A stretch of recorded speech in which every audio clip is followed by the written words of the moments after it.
like to welcome you to this presentation of Plymouth Profiles. This is an opportunity for us to meet with people from the greater Plymouth area. And today I'm delighted to have as our guest a longtime general manager of a business that is located right near the local scene studios, right here on Aldrin Road. And that is Plymouth Fitness, and we're joined by Paul Baldrate. Paul, welcome. Thank you very much. So, very Paul, happy to be here. Good. So, Paul, nice to see you again because I just saw you at the club after the workout a couple hours That's ago. right. No, I do go to the gym, and have been going there for years. But let's first, for people that don't know you, tell us a little bit about yourself. Where'd you grow up?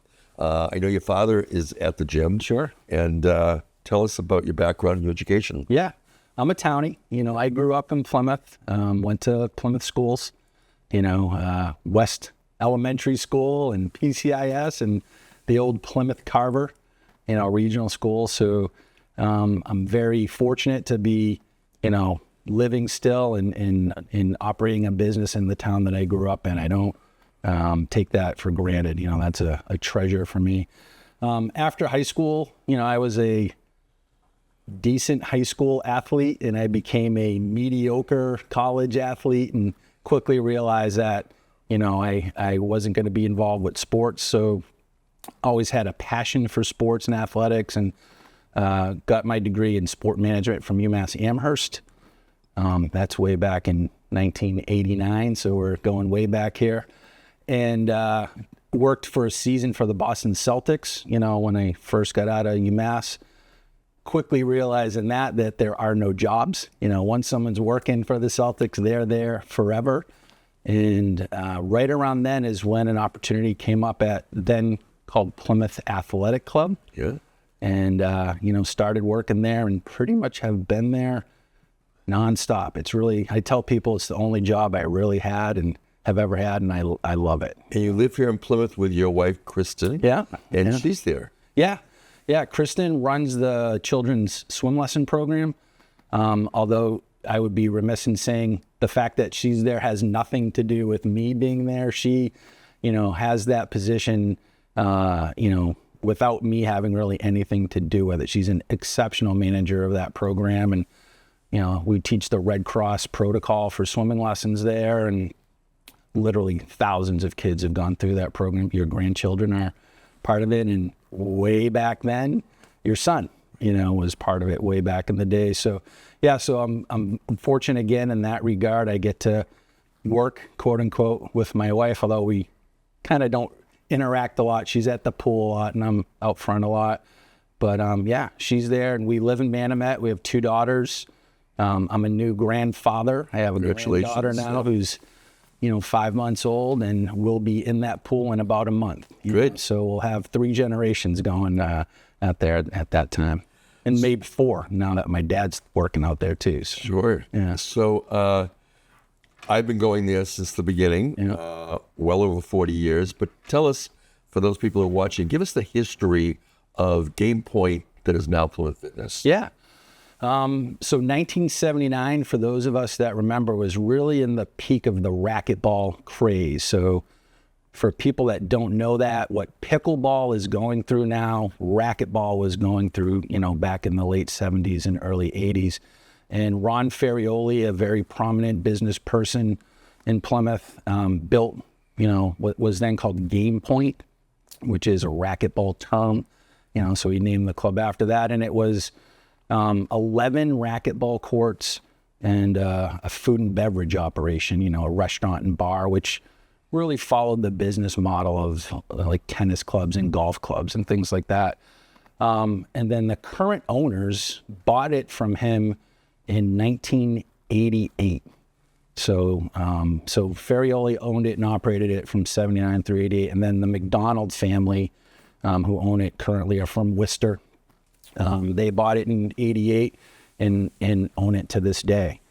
The name changed in 1989 from Game Point to Plymouth Athletic Club, or PAC, as a lot of people know. And really ever since then, there's just been a constant involvement of the club and of our industry. It's not unique to Plymouth Fitness, but racquetball clubs and tennis clubs have had to change as what their customers need and want changes. So becoming less of a single focused club like just racquetball to more of a multi-purpose club with lots of different services and programs and, things going on is where we're at. And then the name change from Plymouth Athletic Club to Plymouth Fitness was really just a name and branding change. We kind of felt that the word Plymouth Athletic Club could be somewhat intimidating. We're not all athletes there. We're just people trying to be healthy and be well and take care of ourselves. So that was why the name changed to Plymouth Fitness. And that happened in about 10 years later. So that was 1999 or so that happened. So One thing I think I've noticed over the years is much more of an emphasis on health. Not that it wasn't emphasized in Game Point, but when you had a restaurant that served alcohol, Sure. or when smoking was permitted, Yep. all those things have changed, and now I enjoy a healthy smoothie every morning. Right. Talk to us about some of the focus on health over the years. Yeah, I had a conversation with a member exactly about this morning, this exact topic. They were reminiscing about, I used to remember when I could get a cheeseburger after my racquetball game. Yeah, so the club has evolved to be obviously more, wellness focused and health focused because that's what society has done. Society has moved in that direction. So we've just matched and mirrored, that. Getting rid of the restaurant, and replacing it with a smoothie bar, obviously, not allowing smoking anymore.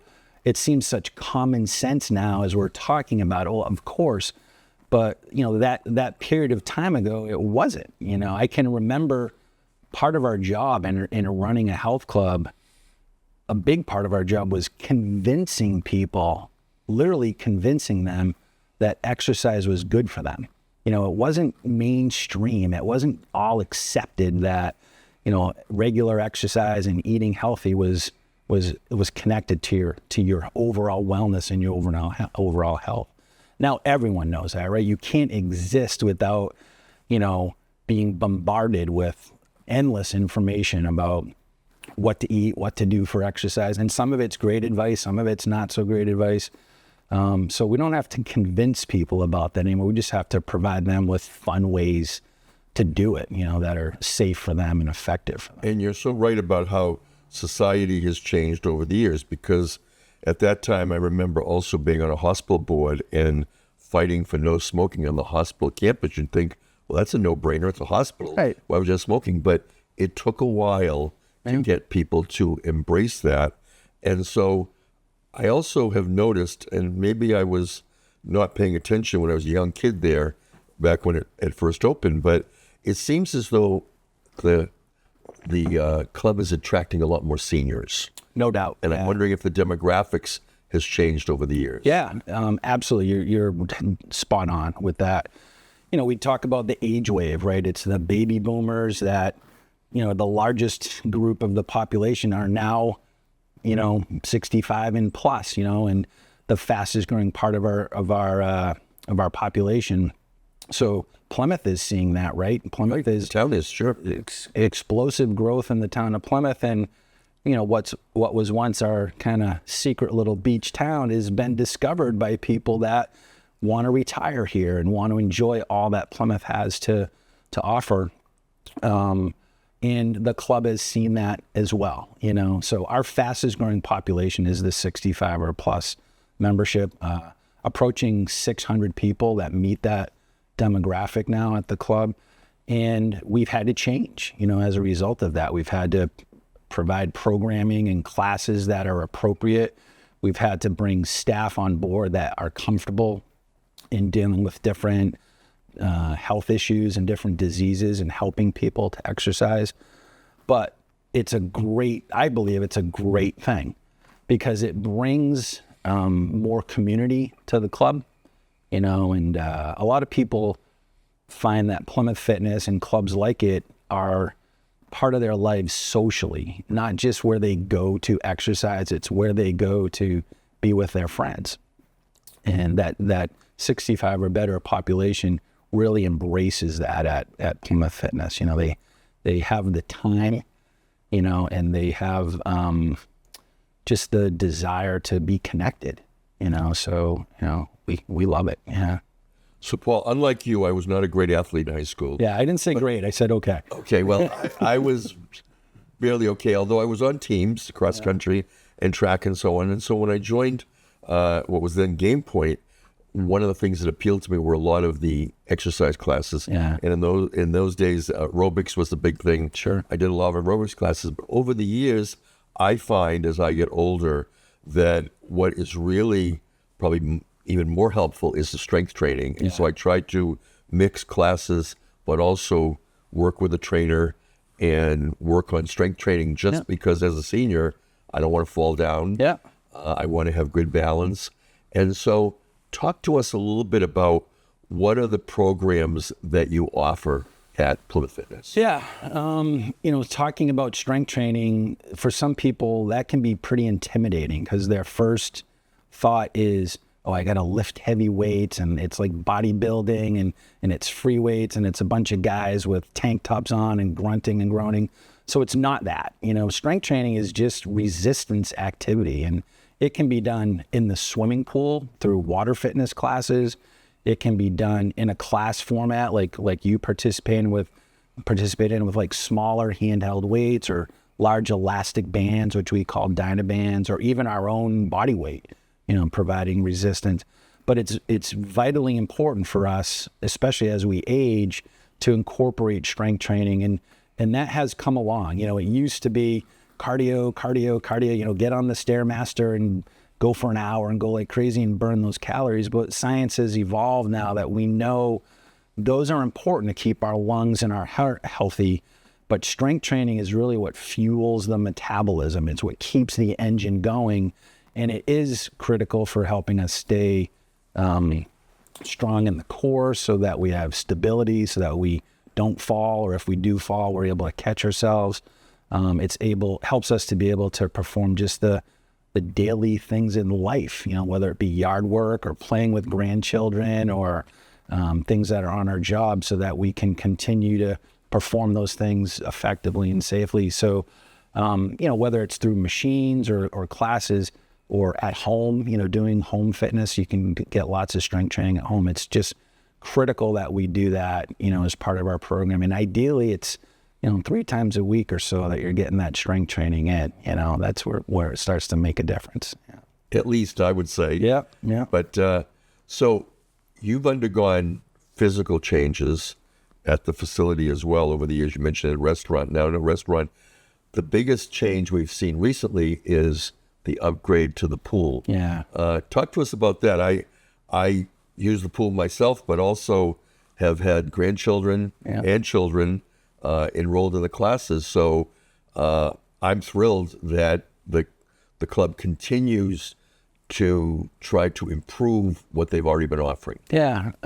We're very fortunate that the McDonald's, the owners of the club, and Kurt Larson, the president of the club, have a vision for the club that doesn't stop evolving, and part of that is always improving what we have. What can we make better for our members? And the pool was kind of the neglected, part of the club for a little while. It was an expensive project to do. And there was a lot of engineering and a lot of architectural work that had to be done. But we were finally able to pull it off, last year, and we couldn't be happier, with the results. It's the same hole in the ground, it's the same junior Olympic pool with the 4 lanes, but it presents just in a much more comfortable way. The new roof system allows so much more natural light through. The deck drains keep any puddling off the deck. The private shower suites are really an upgrade. They're great for families that have children going to swim lessons, where they can kind of just all get into one of those and change and shower and have bathrooms and all that. And we've seen a really noticeable uptick in participation in the pool, whether it be swimming lessons or members just, lap swimming or exercising in the pool, and then water fitness classes, For adults. For adults, yeah. Those are some of our most popular classes, are our water fitness classes, where up to 8 classes a week now, in the pool. And, again, it's a combination of strength training, cardio, and a supportive environment, being in the water so it doesn't fatigue our joints or aggravate hips and backs and things like that. And it's fun, it's fun exercising in the water. So now we feel like that pool, it has been elevated to really match the rest of the renovations that have happened at the club and really presents the club in the way, that we want it to. So I've had a personal trainer for decades there, Deb Cheney. Yep. And she's been there a long time, but I can remember a time when she might have been one of the only ones on the floor. Yeah. And now at any given time, it seems like there's a half a dozen or more trainers. Yeah. And sometimes when I say to people, well, I have a trainer, and they're probably looking at me like, what is a trainer? So tell us a little bit about the training program. Yeah. So we're at 17 personal trainers now, which, sounds like a lot, and it is, but we're proud that we can be an employer that can support someone that has a passion for helping others and, has an aptitude for fitness and exercise. Some of our trainers work for us full time, that they have that much of a client load that they're with us full time. And some do it as a part-time job to complement another job they might have, or just in their retirement, that they want to, participate and help people in that way.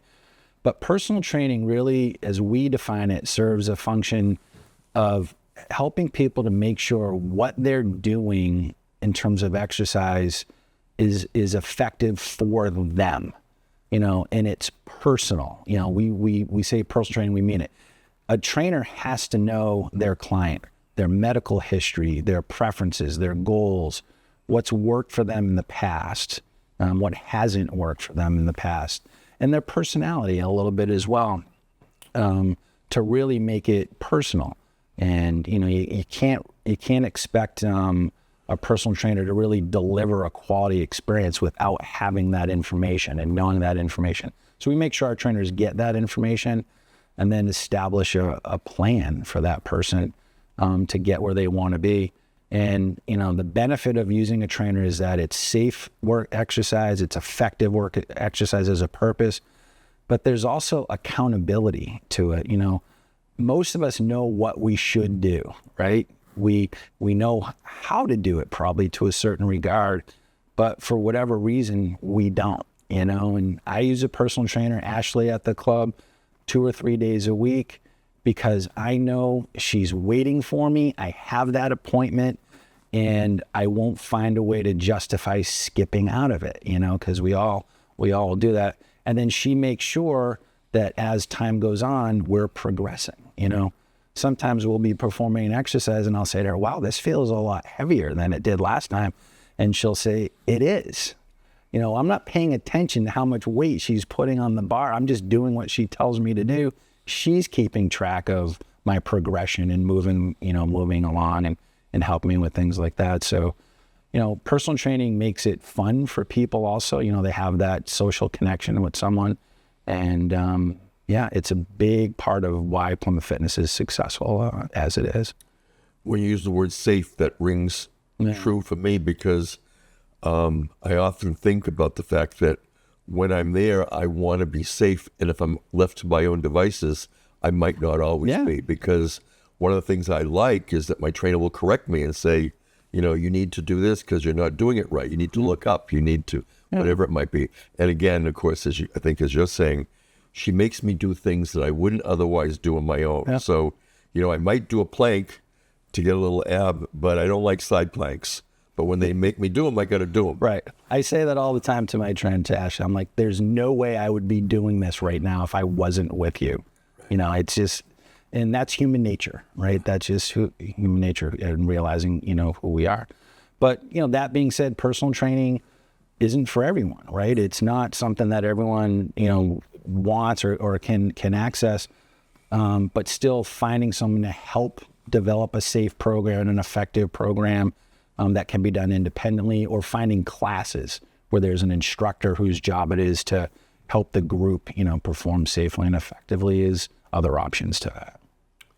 Yeah, and sometimes people kind of look at me like, well, why do you really need a trainer? You know what to do. And it's like, I can do an interview here of you on local scene. I can do a trial in court, but put me in the gym and it's like, I really need some help. Yeah. I mean, some people don't realize what it takes to become a personal trainer. I mean, many of our trainers at Plymouth Fitness have a degree. They've gone to college to do this. Several have their master's degrees, so it's not just a hobby for them. This is this is their vocation. This is what they do for a living. And, most trainers have what's called an independently accredited certification. So, they've sat through a test, they've studied and sat through an exam, which includes practical and writing, to become certified. And, it takes most people 9 months to a year to complete the studying to be able to pass, the test. So, that's why you go to the professional, right? I could go online and figure out how to write a will, but I'd probably be getting better service. I went to your law firm and had the will done, right? Use the professionals. That's what they do. And that's what personal trainers are. That's their job. That's what they do, So when someone walks through the door, they can also get other services for other businesses that are there. Yeah. I was in a car accident. I was able to have physical therapy afterwards right there at your facility. Yep. People can get a massage or a haircut. Tell us about those other available services. So we have, Plymouth Fitness has complimentary services, in the club that just, feel right to have located in a health club or a wellness center like we are. So you mentioned physical therapy. Inspire Physical Therapy is the name of our clinic.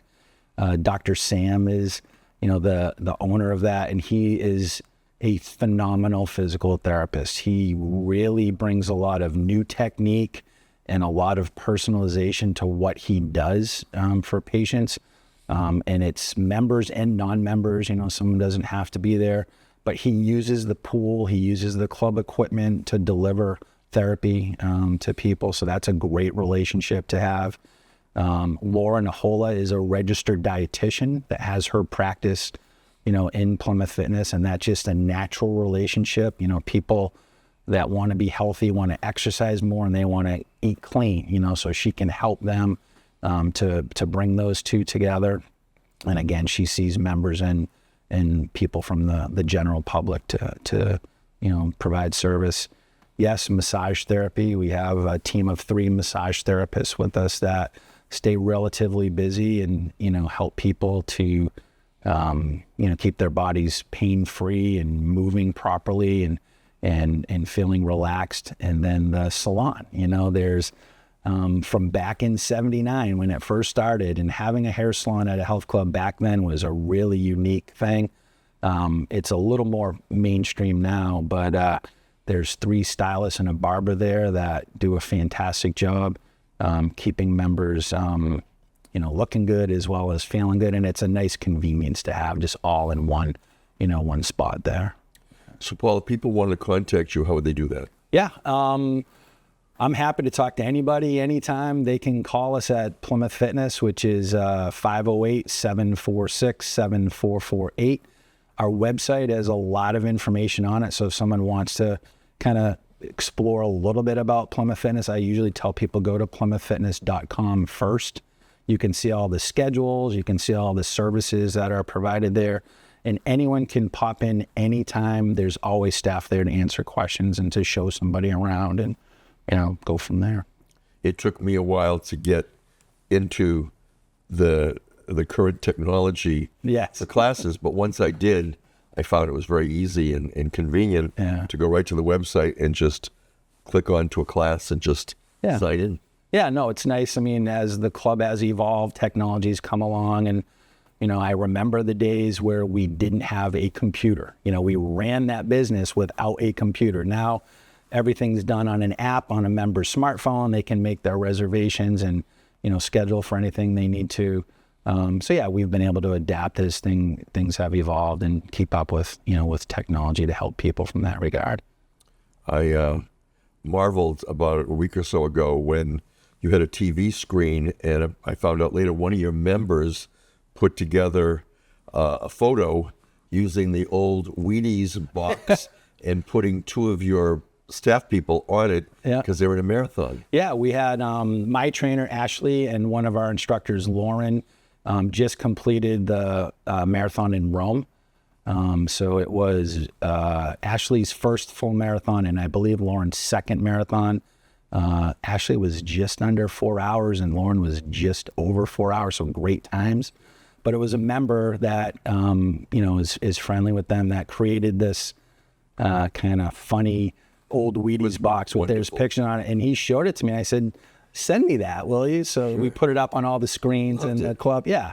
And it's that kind of community that makes Plymouth Fitness, what it is, really. It's nice having a great building and a great pool and all the facilities, but it's the people that make that club what it is. And that's the members and the staff, really, that I'm talking about there. Paul, when you're not managing Plymouth Fitness, what do you like doing in your spare time? Yeah, I love the beach, so my wife and my kids and hopefully my granddaughter, this will be her first, summer on the beach. We love to spend time on the beach in Plymouth or travel.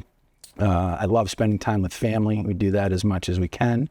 And I'm pretty simple. I like puttering around my yard and just kind of enjoying, the beauty of Manomet and relaxing, because we work a lot, we're there a lot at work. So if someone just joined us and didn't get to see the whole presentation, what would be the one takeaway you would want them to know about Plymouth Fitness? The one thing I think is really important is if someone's interested in participating in a health club, whether it's Plymouth Fitness or any health club, is visit it first and look at who's there. Who are the people that are there? What's the membership like? Because almost always it's going to not be what you think. It's not going to be people in tank tops and skimpy shorts and very muscular. It's just going to be normal people, the average person, because we all want to be healthy. And once someone realizes that and sees that and says, oh, they're just like me, it just lets the kind of apprehensions go away and lets them just be comfortable and let the process kind of take over from there. Yeah. Paul Baldrate, thank you. Yeah, thanks, Steve. We'll see you tomorrow morning. Yes, you will see me. And that completes this segment, but please stay tuned. We're going to be joined by Steve Bolotin. He is the chair of the Plymouth Planning Board. We want to thank the local scene for helping to produce this. By the way, their members, many of them that are here, also go down the street to Plymouth Fitness. And so we'll be back momentarily. Thank you. I'd like to welcome you back to this presentation of Plymouth Profiles. And now joining us, as I said earlier, is the chair of the Plymouth Planning Board, Steve Triffletti. Steve, welcome. Steve, thank you so much for having me. And so, Steve, some of the audience may not have met you before. Give us some of your background. Where'd you grow up? Where'd you go to school? So I grew up in a town very much like Plymouth, just in a completely different state. I grew up in Stony Brook, New York, which is part of Brookhaven Township there. It's the largest single township in all of New York State. It has coastal areas on the Long Island Sound. It has pine forests in its interior. It has a public airport, and it has great colonial history. If you ever watched the AMC series Turn about the George Washington spy, that took place right there in Setauket, New York. And after you grew up there, where'd you go to school? So I did my college. I finished my college there in Stony Brook. I then did my law degree at the American University, Washington College of Law, and a graduate law degree at King's College London. So I've studied various aspects of law for quite a long time. Then went into practice, first in the Washington, D.C. area, working for an engineering and environmental trade organization, and then ultimately moving up to Boston to practice law here. And I've been here for 33 years. And how long in Plymouth? Since 2005. And since you've come to Plymouth, you've become involved in the town. And what drew you to the planning board? Well, I've been representing architects, engineers, and municipalities almost all of my entire legal career. So I've seen in a large degree what worked and didn't work in a lot of towns, especially when it came to public construction projects. And I thought when I had the opportunity, I would try and take what I've learned from other communities and see if I could help Plymouth do better here. And so when did you first join the planning board? I joined as the associate member a little over 5 years ago. I was asked to join as the associate member. I did that for a period of about 7 months. And then the late and great Malcolm McGregor decided to step down from the planning board, and I ran for his seat and was elected. And when did you become chair? I became chair a year and a half, 2 years after that. Okay. Now, we hear a lot about the things the planning board does, and in particular, there's been a lot of talk about the master plan. Can you take us through that? Absolutely. So under state law, every community is required to have a master plan. And we've had one since going back to 1990. So we've had a master plan, but we update it periodically. Not as often as I'd like, and that's part of what I got involved to do. But the master plan addresses all aspects of community life. So unlike a zoning bylaw or a code where there are strict regulations you follow, this is supposed to reflect what the residents of the community want to see their community look like. And that was a big part of what we tried to do here. So when I got on the planning board, one of the things that I really pushed for, and others as well, was to update our master plan, which we're now calling a comprehensive plan, because that's what it is. It comprehensively addresses all aspects of living in Plymouth. And what were some of the findings? It was really fascinating. So we found that there's many things that people love about Plymouth. They love our open space, our forests. They love our ponds, our beaches. They love our revitalized downtown and our history. They found Plymouth to be, for the most part, a very welcoming place, regardless as to where you came from. And we obviously have a lot of people coming from different areas. The thing that, however, jumped out at us most was the biggest concern that residents had, and we're not unique in that, affordability. Plymouth is becoming harder and harder for people to move into and harder for people to stay, especially our seniors. Even though we have committed to aging in place, we've become an age and dementia-friendly certified community, which is a wonderful thing that was run through primarily the CAL, but also the Senior Task Force. And I was proud to sit on that for a number of years. It's become a challenge for our residents to stay here because, well, of many things. Obviously, some things that we can't control. We all look at the price of food. We look at the price of fuel, gasoline and home heating fuel. Those are things outside of our control. And then there's the cost of housing and our taxes. And that's something that's more within our control, although still a great challenge. Listen. So part of our comprehensive plan was looking at how can we make Plymouth work better for everyone in the community, for those just starting here, for those who are trying to establish themselves here, and those who have been here a long time and want to stay here. Now, I happen to hear you talk a little bit about this recently, and I was fascinated by some of the statistics. Talk to us about people that live here and either work here or don't work here. What did you find out about employment opportunities? So Plymouth it's pretty clear when it comes. So there are about 7,400 people that both live and work in Plymouth, most of whom are work from home. So we have a lot of people, a lot of professionals who now have taken advantage of the new digital economy and are working primarily from their residence. We have 16,000 people who come from outside of Plymouth every day into Plymouth to work. So the majority of the people working in our community, 2/3 of them, come from outside our community. We have 23,000 people who live in Plymouth who leave our community in order to go to work. So the statistics really show that in order to work in Plymouth, you have to live somewhere else. In order to live in Plymouth, you have to work somewhere else. And that's something that the community has spoken strongly about. We want to change.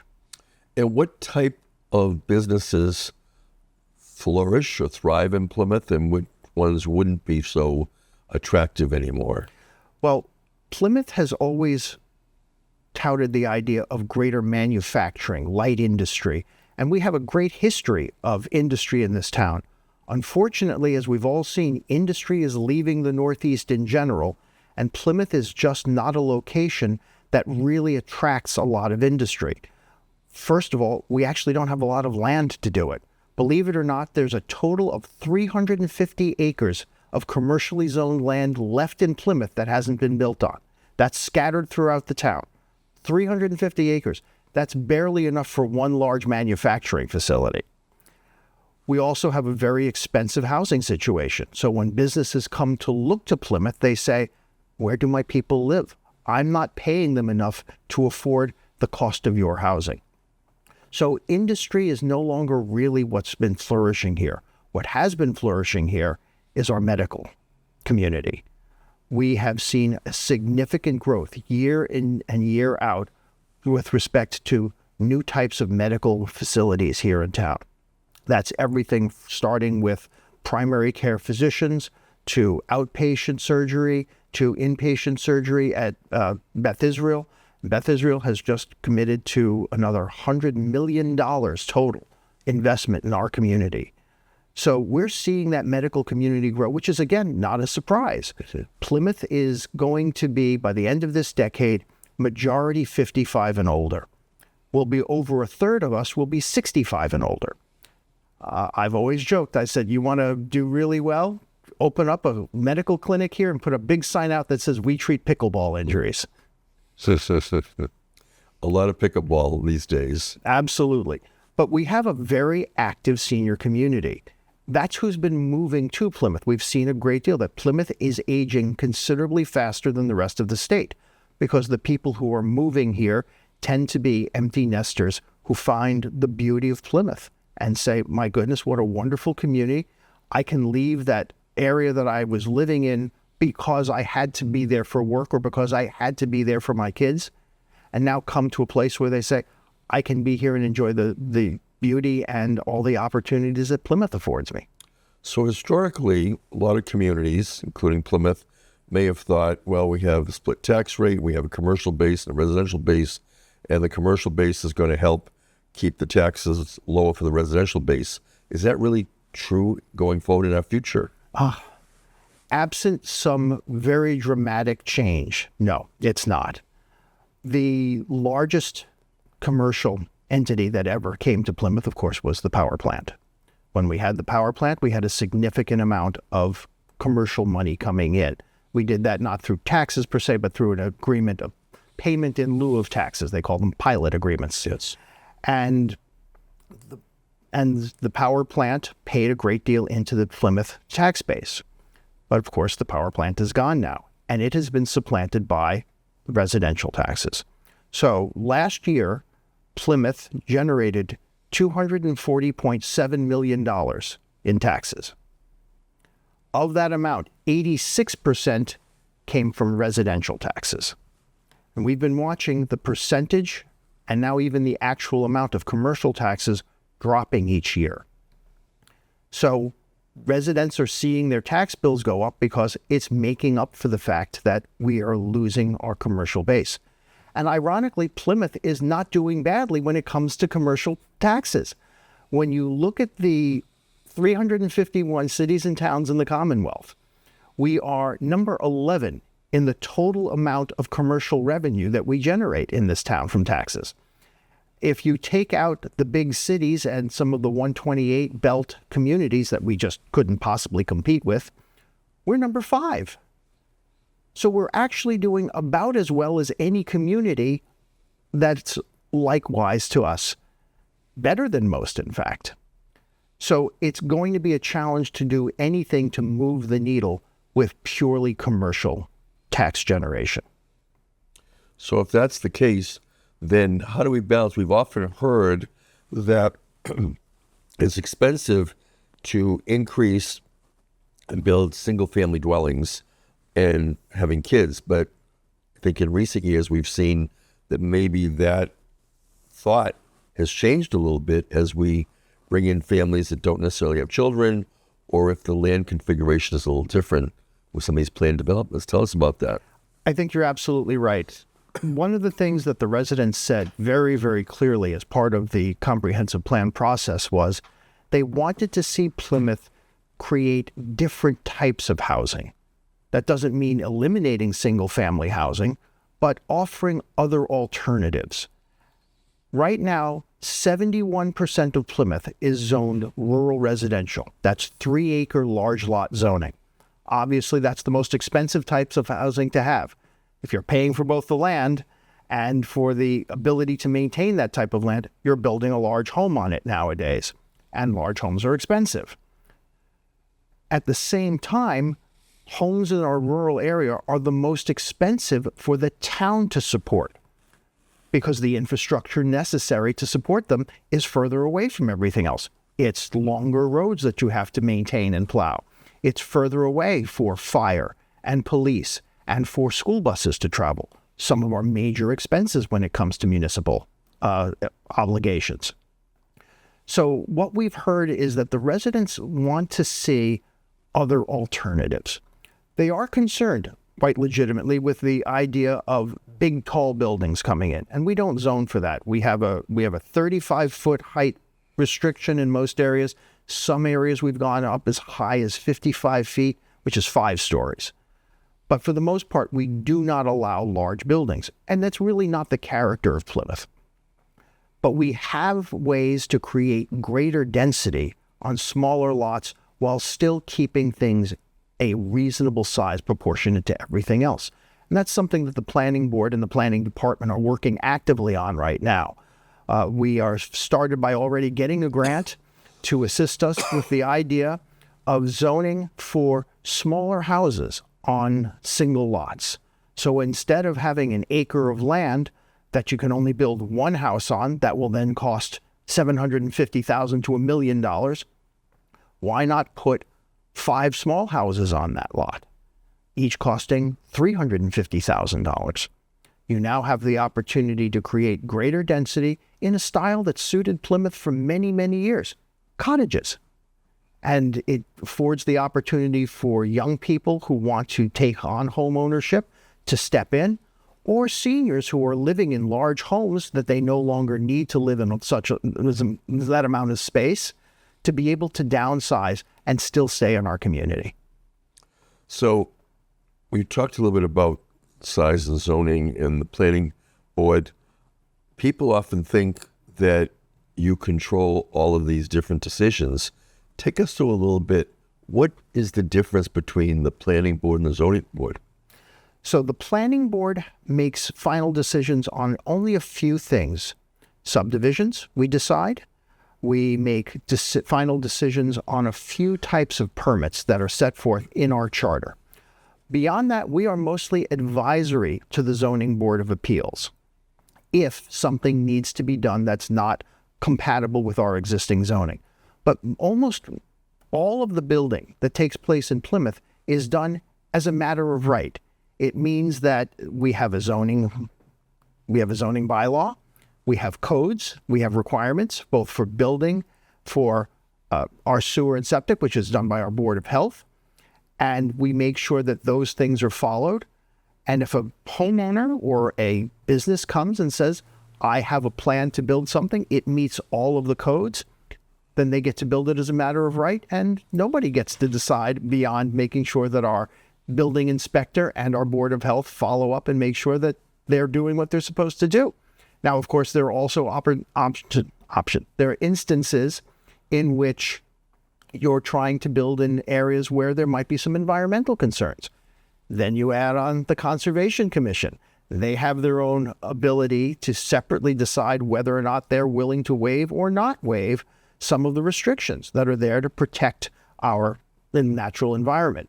You also have our historic district in downtown, in which if you want to build or change anything in our historic district, you separately need to go before them and get their permission.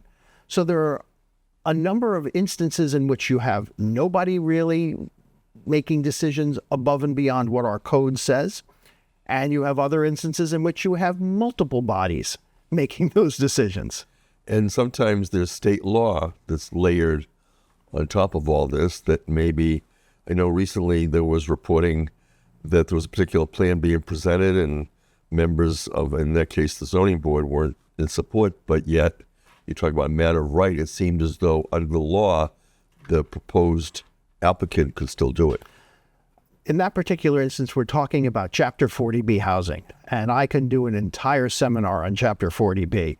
So for those not familiar with it, General Laws Chapter 40B is a provision that says if you build housing that is 25% or more affordable, and I'll be happy to talk about the definition of affordable because it really isn't, but 25% or more affordable, then you can bypass all municipal zoning restrictions. So we can zone land for commercial and they can still build residential on it. We can say you need certain setbacks. They can say, nope, we're not going to follow those. We can say you have a height restriction. They can say we're going to build taller.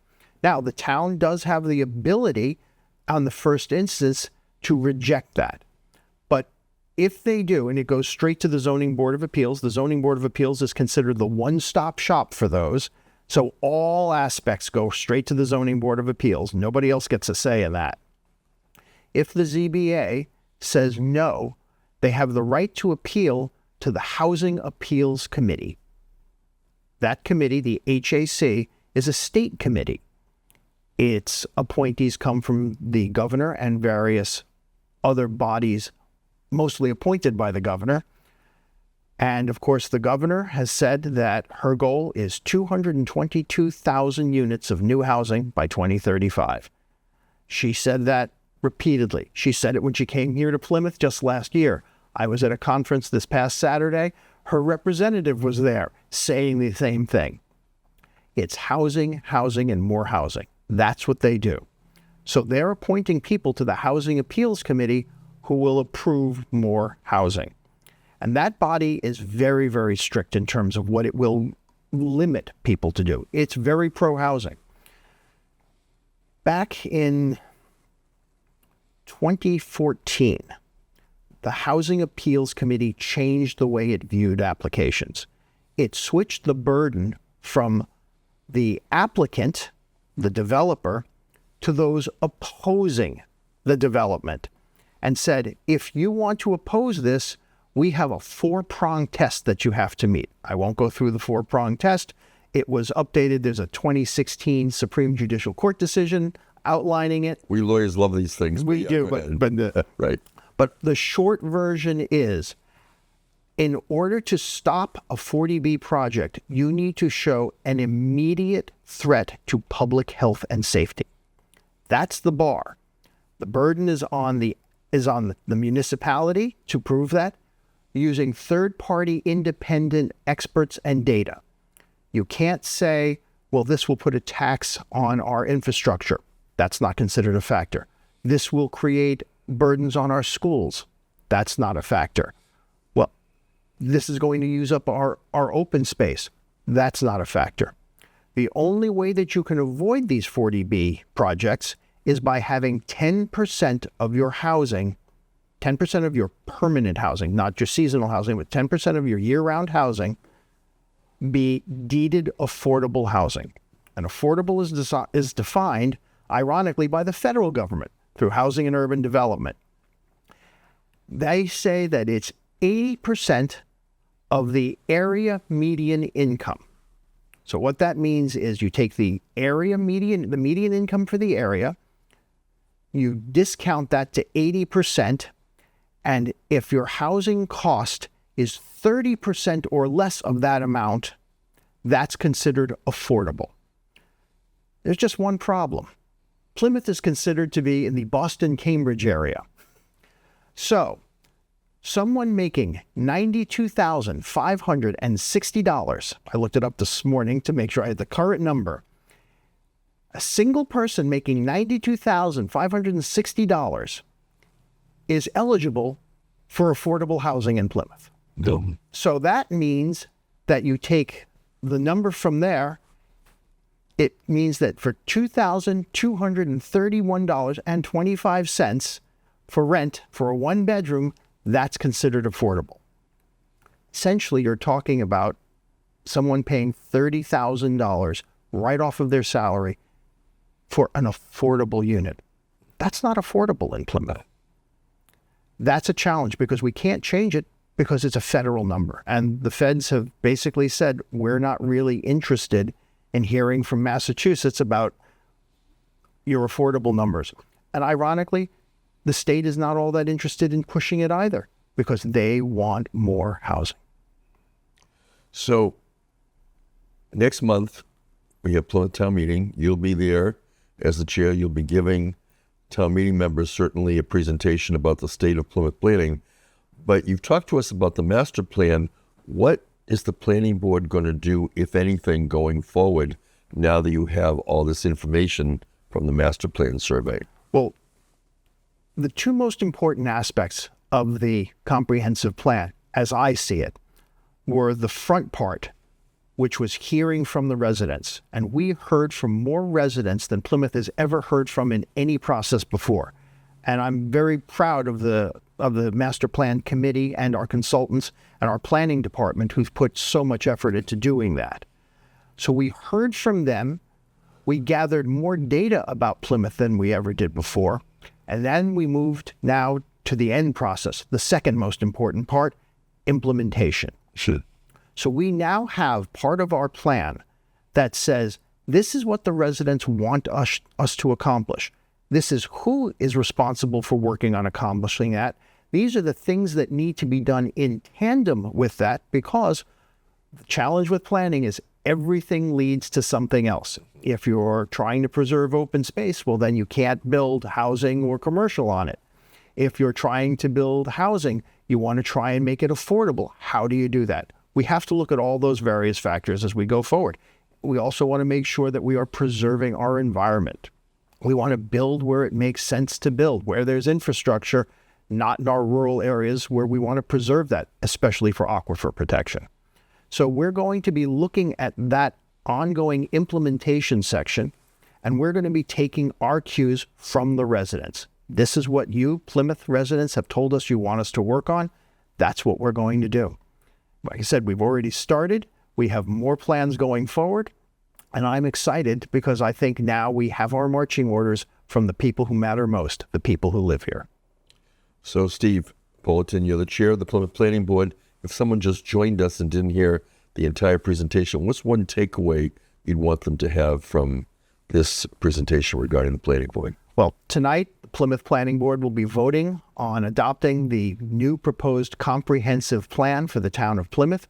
I would encourage you to get on the town's website and find that comprehensive plan, at least read the executive section, take a look at what we're thinking about, what your fellow residents have said, and if you want to get involved in trying to make that vision happen, please do. Volunteer in our town. Contact me if you want. I can lead you to many committees that are looking for good people. And what if people did want to contact you or the planning board or the planning department? How would they do that? You contact any of us through the town's website.